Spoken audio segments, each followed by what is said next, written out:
Hello everyone. I wanted to make this video because I wanted to apologize.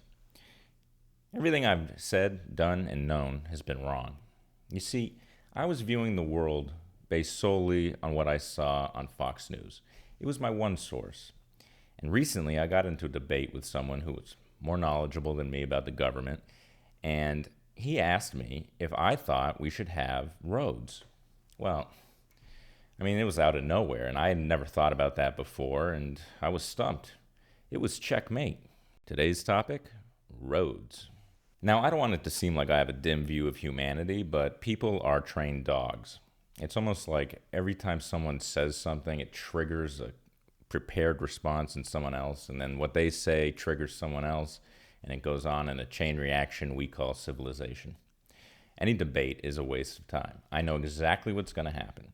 Someone's going to propose an argument, and then someone else is going to come in and say, well, that's a straw man, or that's a logical fallacy, or you're conflating two things. Incidentally, whenever anyone says conflate, what they're really saying is, I don't know what's going on, but I want to show off my non cum laude $150,000 education. If I even suggest that there's a problem with government, people will tell me we need roads. And they say that like they're holding four aces.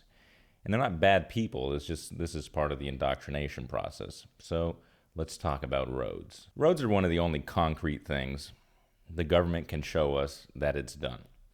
And consequently, people think that they must devote a lot of their resources to it. So let's take a look. In 2013, the government spent $60 billion on ground transportation. Now, that may sound like a lot, but that is roughly 1.7% of the entire budget. And that's in line with what the spending has been historically over the past 50 years. Okay, so now where are you going to get the money to pay for all that? Well, there is a federal excise tax on gasoline, which funds the Highway Trust Fund.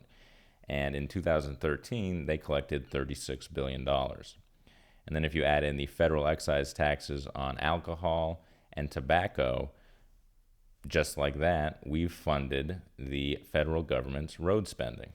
So if you really want roads, keep drinking and smoking. Now, some of you will say, well, we want government to do more than just roads. We want roads in the FAA.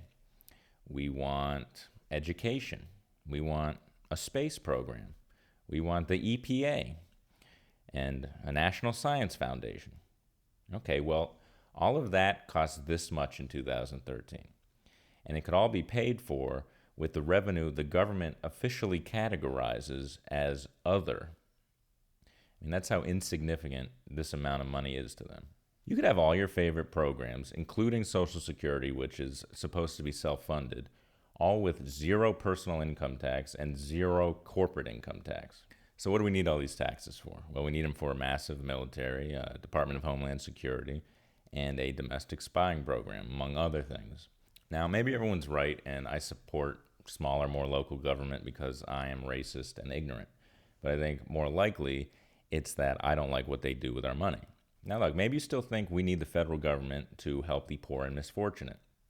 But if you really want to help the downtrodden, I'm sure you could give your money to an organization that wouldn't spend $600 billion of it every year on missiles, bombs, and various ways of delivering them. You know, you can say all you want about mismanaged nonprofits, but I'm pretty sure even the worst ranked charity wouldn't commit to wiretapping everyone on Earth. But then again, I could just be conflating my straw men. Thank you. I'll see you later.